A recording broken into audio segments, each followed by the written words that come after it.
Assalamualaikum Pak Ali. Waalaikumsalam. Gimana kabarnya Pak Ali saat ini? Alhamdulillah sehat walafiat. Yang mudah-mudahan Pak Ali juga sehat ya. Alhamdulillah sehat Pak Ali. Begini Pak Ali, untuk ya alhamdulillah akhirnya saya dengan Pak Ali bisa ngobrol gitu ya.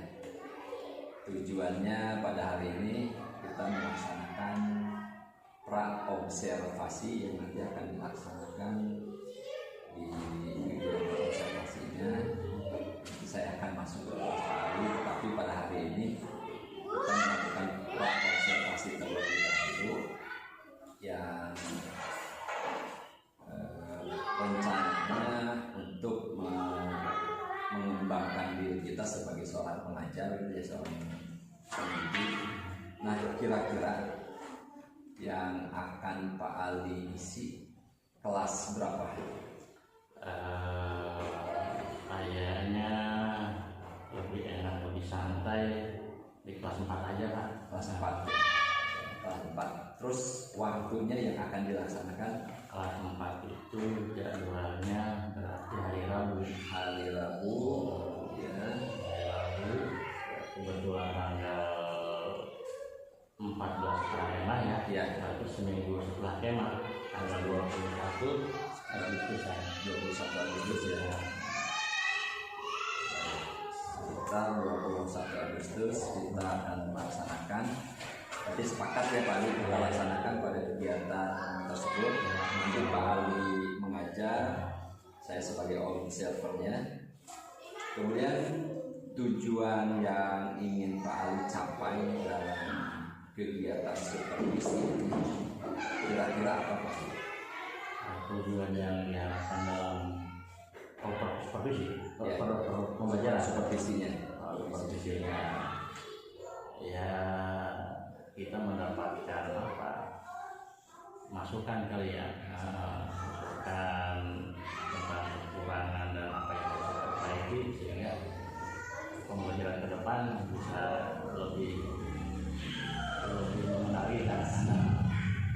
Terus tujuan untuk peserta didik sendiri, kalau untuk peserta didik kebetulan materi pada saat nanti adalah tentang kalimat praduga.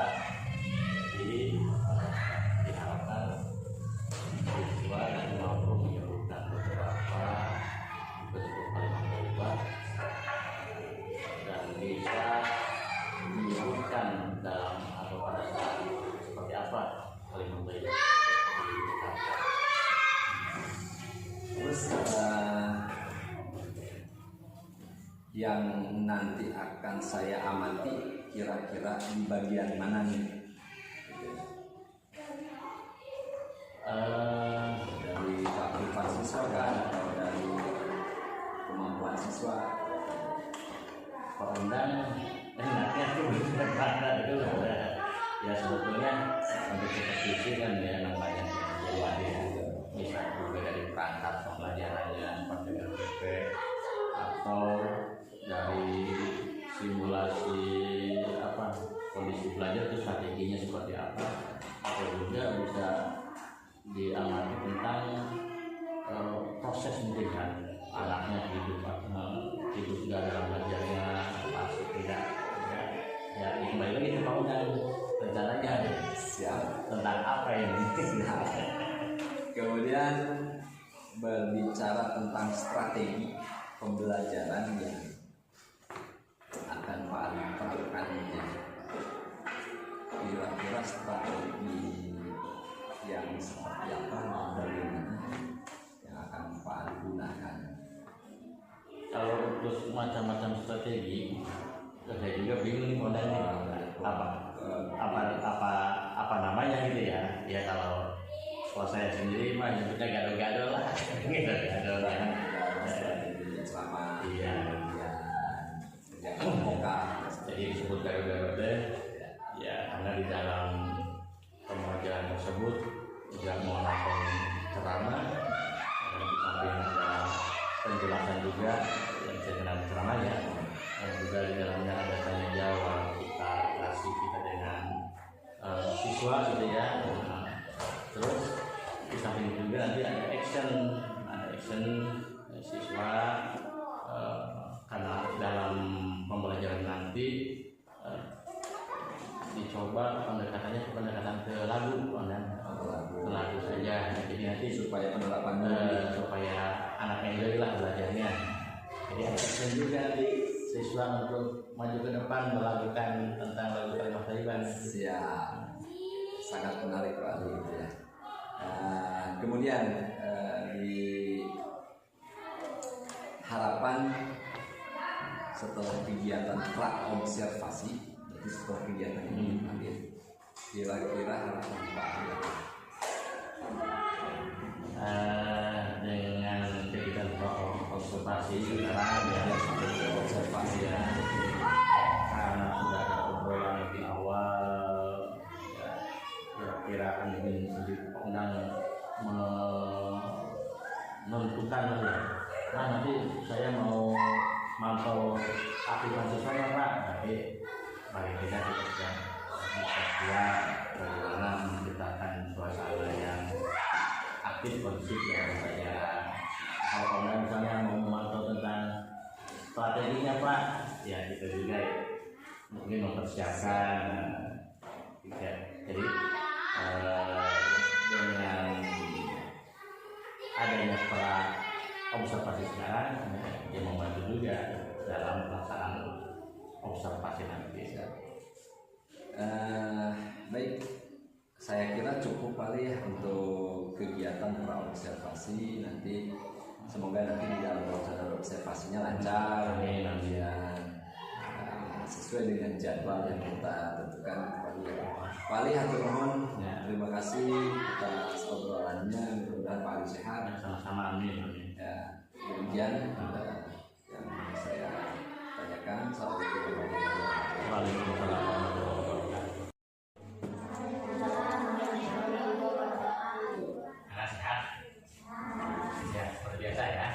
Sebelum belajar, awali dulu dengan membaca doa.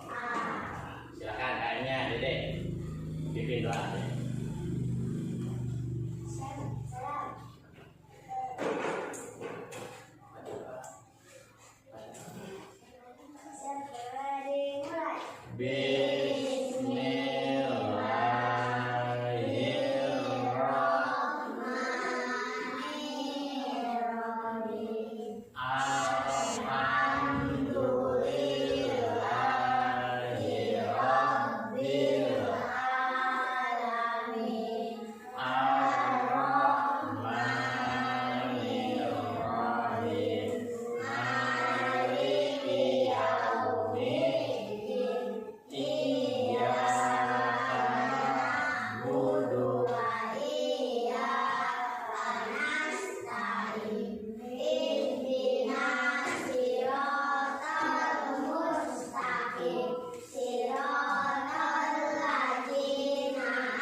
Sebelum kita melanjutkan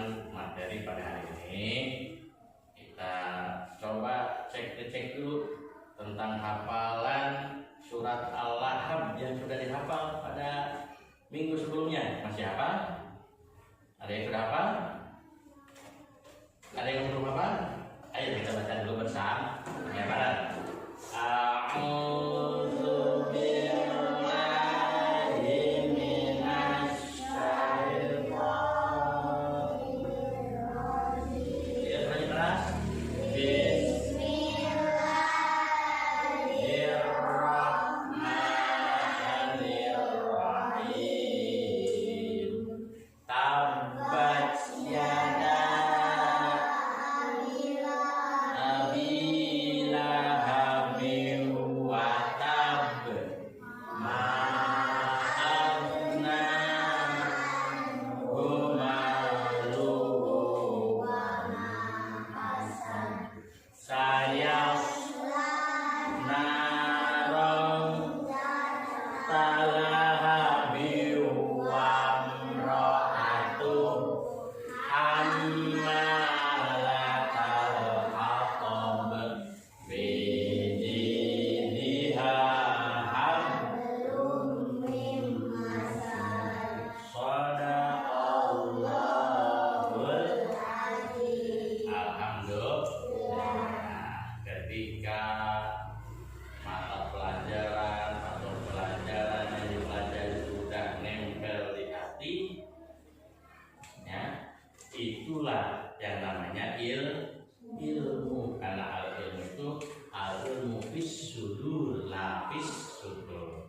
Ilmu itu apa yang ada di dalam hati kita, bukan yang ada dalam tulisan. Di surat Al-Lahab selagi belum nempel dalam hati kita, cuma ada di teks Al-Quran, itu berarti belum menjadi ilmu buat kita. Mudah-mudahan kita berdoa pada Allah, kita meminta pada Allah, semoga ilmu yang kita dapatkan dapat bermanfaat. Amin ya Allah ya Rabbal. Hari ini kita akan membahas tentang kalimat thayyibah. Siapa yang tahu kalimat thayyibah artinya apa?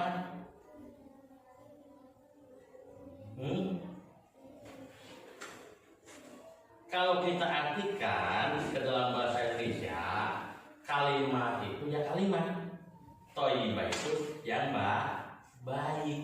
Jadi kalimat thayyibah adalah kalimat ungkapan yang baik. Tahu ungkapan yang baik itu apa?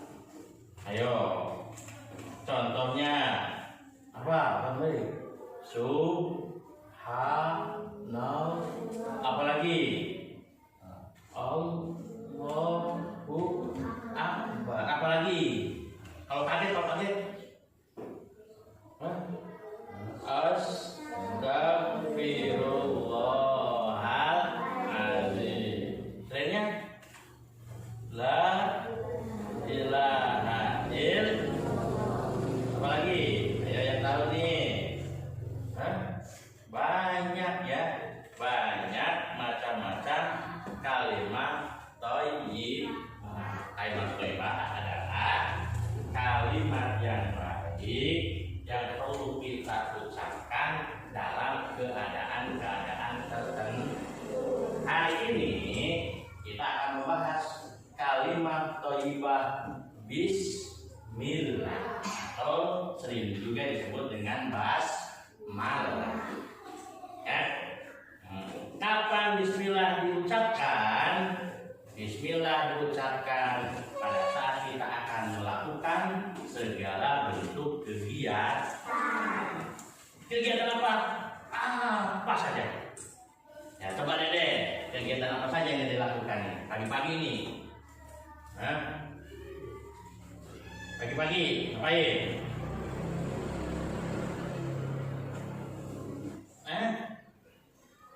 Sebelum berangkat ke sekolah ngapain? Ngapain? Mandi dulu. Ya, mandi kegiatan bukan? Kegiatan bukan? Iya. Suka baca bismillah enggak mandinya? Setelah mandi ngapain lagi? Setelah mandi ngapain lagi? Pakai baju. Pakai baju kegiatan ya. Baca bismillah. Baca bismillah ya. Setelah pakai baju ngapain lagi, Jen? Pakai handuk. Oh, ini nggak baju lagi handuk. Ya nggak apa-apa lah ya. Pakai handuk kegiatan bukan? Kegiatan. Baca bis. Kosong. Mulai sekarang jangan lupa baca bis. Setelah pakai handuk, pakai baju, ngapain lagi Sobat Mel? Makan kegiatan bukan? Kegiatan harusnya diawali dengan Bismillahirrahmanirrahim. Amel baca Bismillah nggak makannya? Kadang-kadang ya alhamdulillah.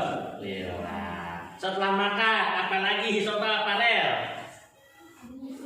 Mau nyisir, nyisir kegiatan bukan? Kegiatan. Farel nyisirnya baca Bismillah nggak? Alhamdulillah. Ega habis nyisir coba ngapain lagi Ega nih?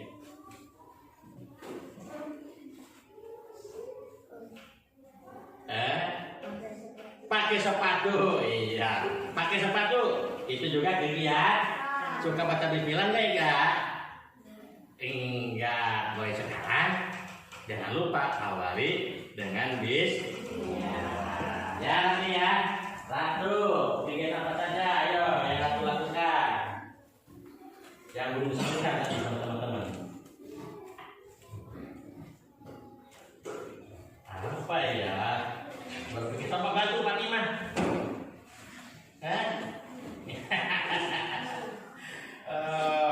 Tidur, kegiatan bukan tidur. Kegiatan tidur juga ya. Awali sebelum tidur dengan membaca Bismillah. Kenapa kok setiap perbuatan atau setiap kegiatan harus diawali dengan Bismillah?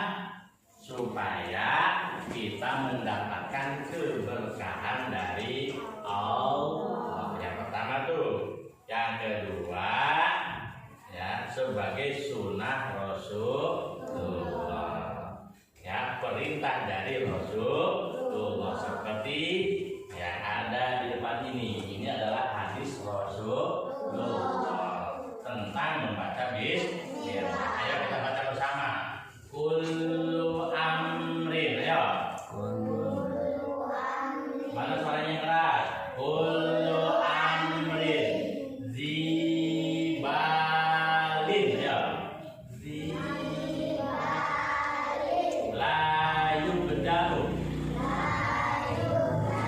Bismillahirrahmanirrahim. Bahwa aqqa. Kullu amrin. Dibalin. La yubda'u. Bismillahirrahmanirrahim. Bahwa aqqa. Ada yang hafal? Bisa? Ya, supaya gampang kita nyanyikan aja ya. Kita nyanyikan aja dengan lagam apa ya? Sholawatan aja ya. Sholatullah salamullah ala toha rasulillah. Sholatullah salamullah ala yasin. Hafal ya? Hafal gitu ya? Ayo kita langsung kan. Kullu amrin zibalin la yubda bismillahirrahmanirrahim fahuwa aqta ar-rahmanirrahim fahuwa aqta. Bisa? Ayo kita baca bersama.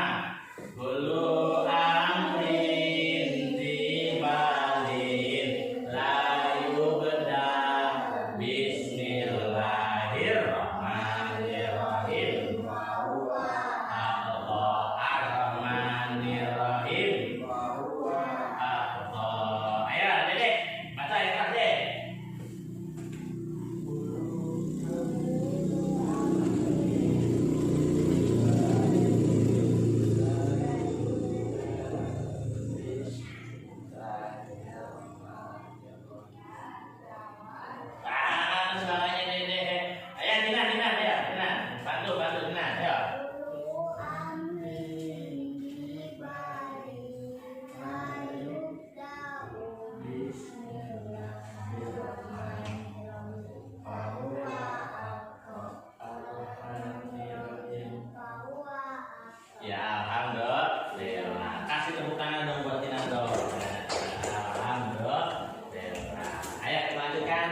hadisnya.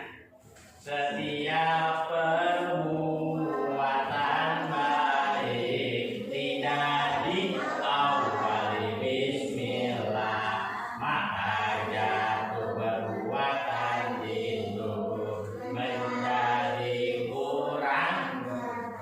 Setiap perbuatan baik tidak diawali bismillah, maka jatuh perbuatan itu menjadi kurang berkah. Kata Rasulullah ya dalam sebuah hadisnya, kullu amrin dibalin la yubda'u bi bismillahirrahmanirrahim bahwa yang artinya kurang lebih setiap perbuatan yang tadi disebutkan tuh sama Dede, sama Dinan, sama Amel, sama Jenny ya, semua kegiatan yang kita lakukan, mau tidur ke, mau makan ke, mau minum ke, mau belajar ke, pakai baju ke, mau nyisir ke, ngaca ke, pokoknya semua kegiatan kalaulah tidak diawali dengan membaca bismillah,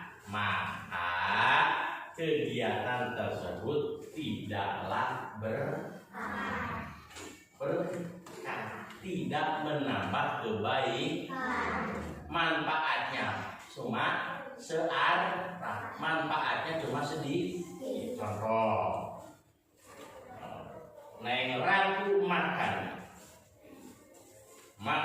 begitu berhadapan dengan makanan langsung nggak makan dengan lauk. Wah, makan kenyang nggak makanya? Kenyang, tapi cuma dapat kenyang saja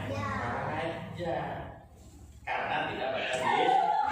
Beda ceritanya kalau Dede makan ya, makanya diawali dengan bismillah. Dede mau makan nih, lihat hidangan di meja sudah ada, duduk yang baik.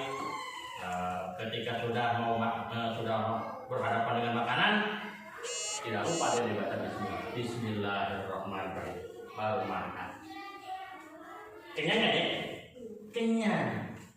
Sama kenyangnya sama. Yang nggak baca bismillah kenyang, yang bismillah kenyang.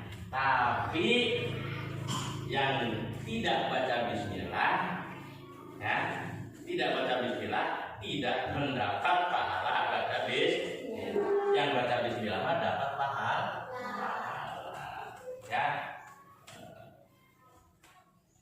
Itu deh ya, makanya jangan lupa baca bismillah.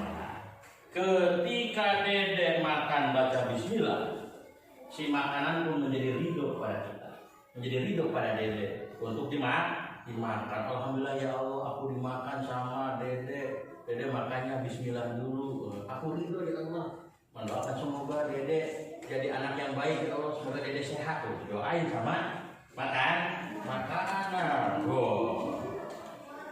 Anu baca bismillah tidak mendapatkan doa dari makan. Ya. Jadi walaupun sama-sama kenyang, kenyangnya kenyang yang berbeda. Di sisi yang tidak baca bismillah, kenyangnya cuma kenyang saja. Tapi yang baca bismillah, insya Allah kenyangnya kenyang dengan barokah. Selain itu, ada janji Rasulullah, barang siapa yang melaksanakan sunnah Rasul, insya Allah akan masuk surga. Dan baca bismillah ini adalah merupakan salah satu sunnah Rasulullah Sallallahu Alaihi Wasallam. Oleh itu, jangan lupa baca bismillah. Siap baca bismillah? Siap? Siap baca bismillah? Siap? Ayo kita baca sekali lagi bersama-sama. Kullu amrin dibalin la yubda bismillahirrahmanirrahim bahwa ar-rahmanirrahim. Setiap perbuatan baik tidak diawali bismillah,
Bismillahirrahmanirrahim. Ya, selain dengan mendapatkan keberkahan, ya insya Allah yang kegiatannya selalu diawali dengan Bismillah, insya Allah setan tidak ikut dalam kegiatan ini. Insya Allah dalam pertemuan selanjutnya ya Bapak akan bercerita tentang setan yang ditugasi oleh Allah, ya, yang ditugasi oleh raja setan mengikuti setiap manusia. Ya, jumlah setan itu banyak. Kalau dihitung-hitung lebih banyak setan daripada manusia. Makanya nanti berbagi tugas tuh raja setan tuh, ya, menyuruh prajurit setan untuk menggoda manusia.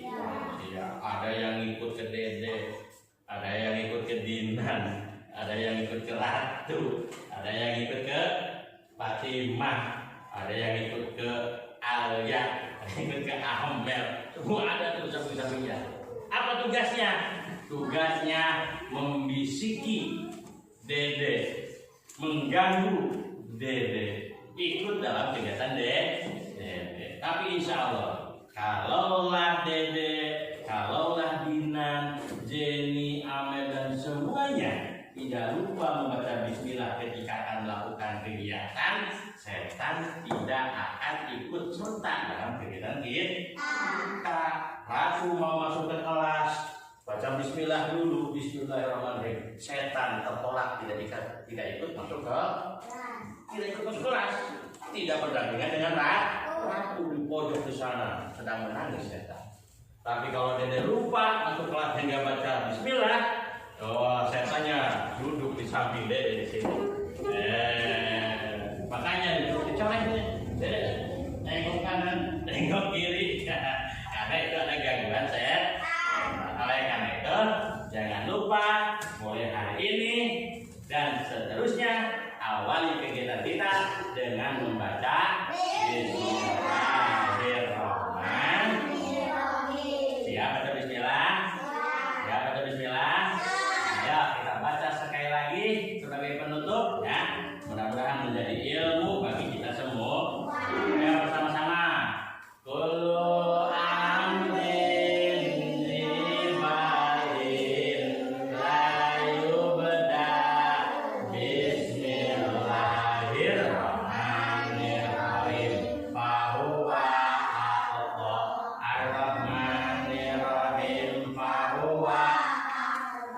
Setiap perbuatan baik tidak diawali bismillah, maka jatuh perbuatan itu menjadi kurang berkah. Mau makan baca bismillah, mau minum baca bismillah, mau belajar baca bismillah, mau tidur baca bismillah, mau mandi baca bismillah, pakai baju baca bismillah, mau nyisir baca bismillah, mau bercermin baca bismillah, pakai sepatu baca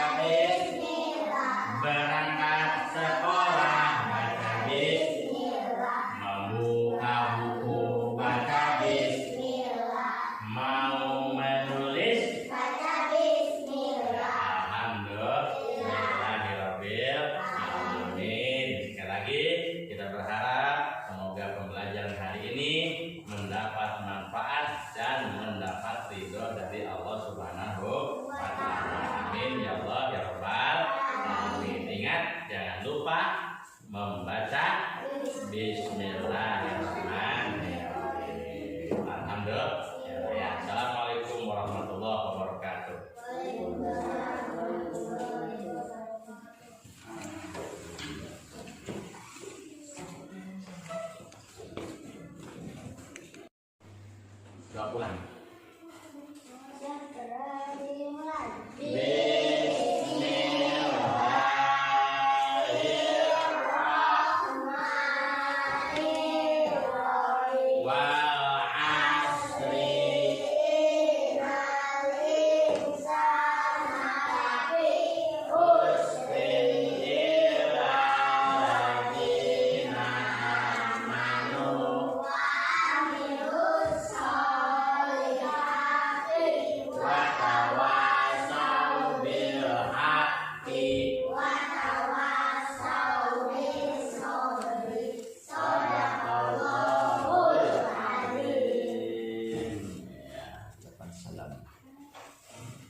Bismillahirrahmanirrahim. Assalamualaikum warahmatullahi. Waalaikumsalam.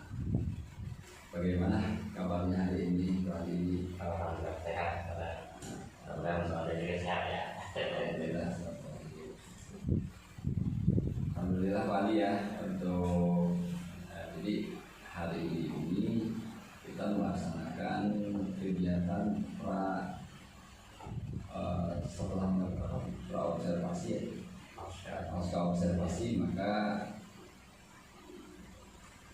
yang ada beberapa hal yang harus kita obrolkan sebelumnya, dan alhamdulillah Pak Ali sudah melaksanakan pembelajaran. Kira-kira bagaimana perasaan Pak Ali? Ya sedikit juga banget. kayak di Suma udah itulah, udah Terus menurut Bapak dari proses pembelajaran yang sudah berjalan, sudah sesuai dengan apa yang direncanakan atau belum? Kayaknya sih agak sesuai gitu. Ya mudah-mudahan aja sesuai gitu. Dan selama melaksanakan pembelajaran, saya observasi dengan kali gitu ya. Menurut Bapak,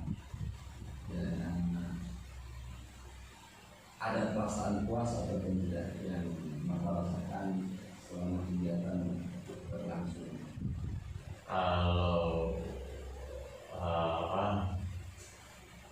Kalau puas itu mungkin ekspektasinya 100% ya. Iya. Kalau sampai 100% kayaknya belum. Jadi kalau cuma pengalaman sekilas puas karena interaksi atau aktivitas siswa itu begitu aktif lah dalam pembelajarannya. Tapi kalau mengarah ke pencapaian kompetensi secara 100% belum pol. Jadi dia puas dalam beberapa hal, kalau dia ada ketidakpuasan itu. Jadi ada beberapa hal yang masih sudah tercapai semua atau belum? Atau ada beberapa hal yang belum tercapai juga kan. Kemudian dari pengamatan Pak Ali sendiri, bagaimana tercapaian kompetensi siswa yang sudah dilaksanakan? Alhamdulillah untuk pencapaian sekitar 70% dan 40%-an ya. Ada kesulitan atau enggak Pak Ali? Karena kan gini, biasanya berbeda gitu ketika kita melaksanakan pembelajaran yang setiap hari kita lakukan, tapi ini berhubungan dengan kondisi gitu ya. Biasanya ada perbedaan. Kalau saya biasanya ada perbedaan. Pak Ali sendiri kesulitan selama proses pembelajaran yang dilakukan biasanya kesulitan dalam pembelajaran itu tidak terlepas dari kemajuan berbagai mahasiswa. Ya, siswa itu keberadaannya, sifatnya, daya tangkapnya, dengan segala macamnya yang berbeda-beda, ya, sehingga merupakan satu PR juga buat kita. Bagaimana cara meramu pembelajaran, strategi pembelajaran yang bisa diterima oleh semua siswa dengan keberagaman siswa tersebut. Jadi paling tidak pada akhirnya, karena mau tidak mau pembelajaran di kelas itu ya kuat tidak kuat kita harus memilih kita memilih yang kira-kira bisa disenangi oleh sebagian besar siswa. Kalau 100% siswa kayaknya ada sesuatu saja ya. Terus kesulitan Bapak sendiri ketika mengajar Berarti kan kesulitan faktor dari siswanya nih, kesulitan dari bapak sendiri kan mengajar apa sih? Khususnya karena kebetulan saya sebagai guru PAI Komnas, PO itu kan kebanyakan materinya materi-materi tekstual ya. Jadi dalam hal ini pengadaan alat peraga, alat peraga. Jadi sampai sekarang cuma bisa memberikan alat peraga yang cuma tekstual, tidak paling naskah atau kata tulisan ayat di depan gitu. Selebihnya belum bisa menampilkan yang lebih greget gitu karena ya dikaitkan dengan zaman sekarang kan teknologi ya. Kalau ada prakteknya, iya, di awal ya. Terus dari beberapa kesulitan yang ada, kira-kira Pak Ali punya strategi untuk kedepannya yang akan dilakukan oleh Pak Ali yang nantinya akan menjadi alternatif di dalam pembelajaran untuk mengatasi kesulitan yang Bapak sebutkan tadi. Kira-kira kedepannya apa yang akan dilakukan oleh Pak Ali? Kalau melihat kondisi-kondisi yang sudah berlalu ya, ini kita ke depan pada itu lebih memfokuskan ke apa artinya ke arah yang bisa disenangi anak-anak gitu, seperti misalnya nyanyi-nyanyi atau apa ya,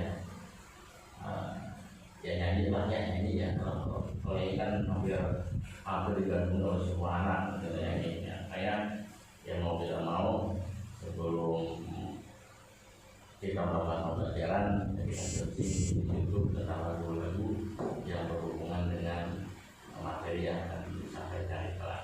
Berkaitan dengan hafalan. Iya. Yang pertama, golongan dari lagu ini anak-anak bisa lebih cepat hafal ya.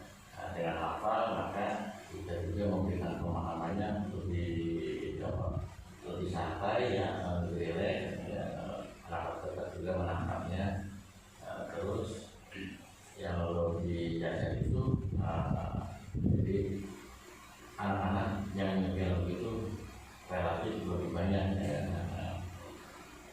Jadi tentunya lagu-lagunya lagu-lagu yang bergenre Islami lah ya, lagu begitu ya Pak ya. Iya.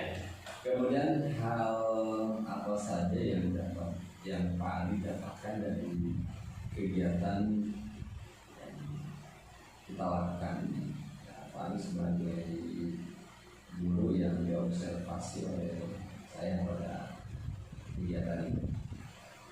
Kalau ibarat HP itu HP kan. Jadi kegiatan observasi ini kayak pengecasan versi kalau dalam bahasa ilmu itu kan kondisi hati kita itu kadang residu, kadang yang kusut, kadang bertambah, kadang berkurang. Ketika kondisi hati kita lagi fit, lagi full, lagi residu, ya mungkin kadang ada apa-apa ya. Tapi ketika yang kusut, lagi tipis nih, lagi galau nih, atau ketika seperti ini yang bisa menjadi penguat kembali. Jadi dicas lagi, Ya. Lalu kira-kira ini apa yang Bapak lakukan untuk pertemuan di pembelajaran setelah yang tadi Bapak sampaikan, beberapa kendala dari siswanya sendiri, kemudian dari diri kita sebagai gurunya, kemudian hari ini sudah dicas, kira-kira ke depannya apa yang akan dilakukan?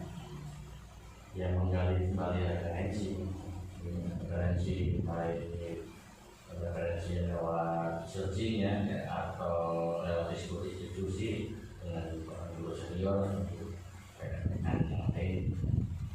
Karena kan ada kalanya jadi dalam dunia pengajaran itu sebetulnya nggak ada senior, nggak ada junior, benar. Sebetulnya karena bisa jadi pengalamannya yang agak junior itu ya, karena mereka lebih konten, lebih serius, ternyata bisa mengambil banyak pengalaman dari seperti dia. Nah, bisa juga yang kita anggap senior ya, kita anggap banyak pengalaman, anggap konten dan begitu fokus, akhirnya pengalamannya yang ini kan cuma sedikit. Jadi supaya lebih bervariatif. Iya, ya kita ini aja lah, sharing diskusi dengan sesama rekan-rekan guru yang lain. Kemudian persiapan diri Pak Ali juga untuk kedepannya, apalagi nih untuk persiapan supaya kita tahu sendiri lah sekolah kita seperti apa di Bali, supaya antusias belajar siswanya lebih naik lagi. Kira-kira kiat dari Pak Ali untuk strategi berikutnya apa? Untuk strategi berikutnya kayak kita tuh lebih ya sedikit banyaknya paling kita mencoba apa ya, karena kebetulan di Taman Sari 3 itu kultur alamnya yang masih terjaga ya, yang kemungkinan untuk ke depan untuk materi-materi dalam tanda kutip yang bisa dipadukan dengan dengan lingkungan alam tersebut, jadi kita mencoba untuk belajar keluar sekolah. Seperti misalnya dalam materi asmaul-husna al-khali misalnya ya, jadi nggak perlu kita ceramah di kelas, diskusi di kelas, bisa juga anak-anak dibawa ke kebun ya, ke sawah, menunjukkan bahwa Allah itu adalah betul-betul makhluk kita. menyesuaikan dengan mata pelajarannya sendiri, kemudian dengan materi pelajarannya sendiri.